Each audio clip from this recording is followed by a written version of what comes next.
વડોદરા મહાનગરપાલિકા દ્વારા વર્ષ 2026-27નું ડ્રાફ્ટ બજેટ રજૂ.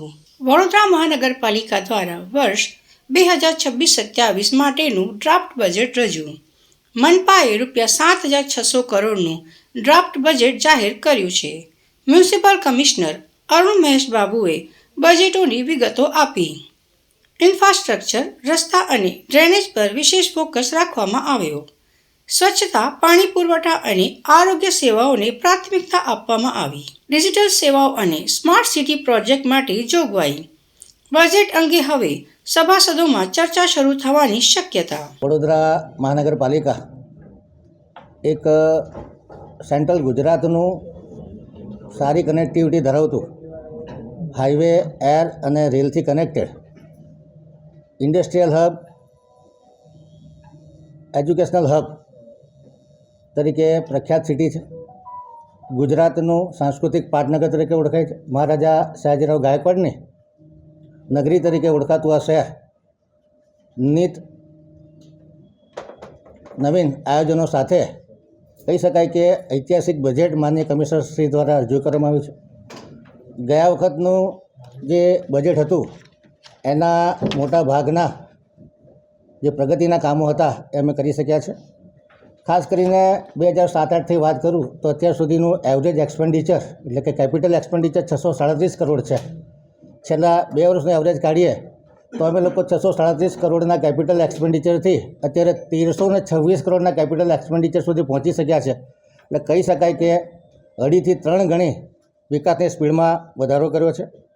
25-26ના જે રિવાઇઝ બજેટ છે એનો ખર્ચ આ વખતે લગભગ 1,936 કરોડ રૂપિયા જેટલો કરવા જઈ રહ્યા છે. એના આગલા વર્ષે એટલે કે 24-25નો ખર્ચ અમે 1,550 કરોડ કર્યો હતો. આ વખતે 1,926 કરોડનો ટાર્ગેટ છે અને 26-27ના ડ્રાફ્ટ બજેટમાં 2,454 કરોડ રૂપિયાનું કેપિટલ એક્સપેન્ડિચર થવાની શક્યતા છે. કહી શકાય કે વડોદરા શહેર સાચા અર્થમાં સસ્ટેનેબલ સિટી બને, ઇન્ક્લુઝિવ સિટી બને, ગ્રીન સિટી બને. અર્બન મોબિલિટીમાં પણ વડોદરા સારું પરફોર્મન્સ આપી શકે એ માટે પોલિસી ઓરિએન્ટેશન અને પ્રોજેક્ટ ઓરિએન્ટેશનનું બેલેન્સ રાખી અને માનનીય કમિશનરશ્રીએ બજેટ રજૂ કર્યું છે. જે પ્રમાણે વડોદરા મહાનગરપાલિકાની સ્થાયી સમિતિ વિકાસને અગ્રિમતા આપી રહી છે ને જે પ્રકારના સ્થાયી સમિતિના સભ્યોના સૂચનો રોજબરોજની સ્થાયી સમિતિની બેઠકોમાં કરવામાં આવતા હોય છે. સાથે સાથે કહી શકાય કે અમારા તમામ ચૂંટેલા પ્રતિનિધિઓ, ધારાસભ્યો, મેમ્બર ઓફ પાર્લામેન્ટ દર મહિને જે સંકલન સમિતિ મળતી હોય છે એમાં પણ પોતાના સૂચનો આપતા હોય છે. ત્યારે વડોદરા શહેરમાં જે ઓજી વિસ્તાર આવેલો છે, વડોદરા શહેરના અલગ અલગ ઝોનમાં સમતોલ વિકાસ થાય, તમામ પ્રકારના મેજર પ્રોજેક્ટ, એમાં ખાસ કરીને ઇન્ફ્રાસ્ટ્રક્ચર ઉપર ભાર આપવામાં આવ્યો છે. સાથે સાથે સોશિયલ ઇન્ફ્રાસ્ટ્રક્ચર અને નાગરિકોનું એંગેજમેન્ટ વધે અને એમની હેપીનેસ ઇન્ડેક્સમાં વધારો થાય એ પ્રમાણેના પ્રોજેક્ટો મૂકવામાં આવ્યા છે. પછી વડોદરા શહેરના ફ્લાયઓવરની વાત હોય, સડકની વાત હોય, પાણીના નવીન સ્ત્રોત ઊભા કરવાના હોય, પાણીનું નેટવર્ક ઊભું કરવાનું હોય, ડ્રેનેજના નેટવર્ક ઊભા કરવાના હોય, નવા એસટીપીની કેપેસિટી વધારવાની હોય. એટલે ઇન્ટિગ્રેટેડ સિટી ડેવલપમેન્ટ પ્લાન 10 વર્ષ પછી વડોદરા કેવું હોય, 20 વર્ષ પછી કેવું હોય અને 2047 સુધી કેવું હોય.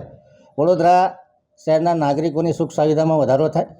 વડોદરા શહેરની જે હવામાન છે, ખાસ કરીને એર ક્વોલિટી છે, એમાં સુધારો થાય. વડોદરાની જે અર્બન મોબિલિટી છે એમાં સુધારો થાય. વડોદરાના આરોગ્યમાં સુધારો થાય. વડોદરાના નાગરિકો માટે શિક્ષણની ઉત્તમ સુવિધાઓ મળી રહે. વડોદરાનો જે હેરિટેજ વારસો છે એ પણ સચવાઈ રહે.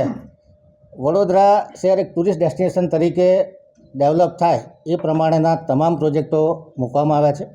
વડોદરા શહેરમાં ગરીબો માટે જે ઇન્ક્લુઝિવિટીની વાત કરું છું તો લગભગ 10,000થી 12,000 જેટલા નવીન આવાસો પ્રધાનમંત્રી આવાસ યોજના 2.0 અંતર્ગત ડેવલપ થાય. વડોદરા શહેરની જેટલી હેરિટેજ ઇમારતો છે એને 1 by 1 રિનોવેટ કરવામાં આવે અને વડોદરા શહેરમાં એક હેરિટેજ સર્કિટ ઊભી થાય જેથી કરીને ટુરિસ્ટ માટે એક એટ્રેક્શન ઊભું થાય.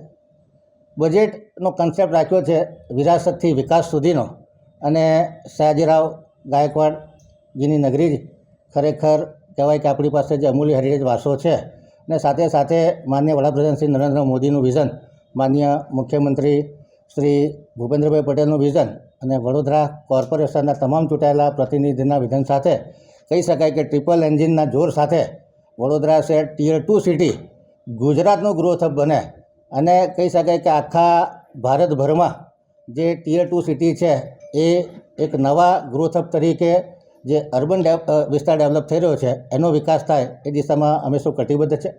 આવનારા સમયમાં વિકાસની ગતિમાં વધારો થાય એ માટે વડોદરા મહાનગર દ્વારા જે બ્લુ બોન્ડ બહાર પાડવામાં આવશે, જેના લીધે પાણીના સોર્સમાં જે વધારો કરવાનો છે, પાણીના ડિસ્ટ્રીબ્યુશન નેટવર્કમાં વધારો કરવાનો છે, એમાં સરળતા રહેશે. વડોદરા મહાનગરની બેલેન્સ શીટ ઘણી સ્ટ્રોંગ છે. વડોદરાની એસેટની વાત કરીએ તો આજની તારીખે 30,000 કરોડની એસેટ હોવાની શક્યતાઓ છે.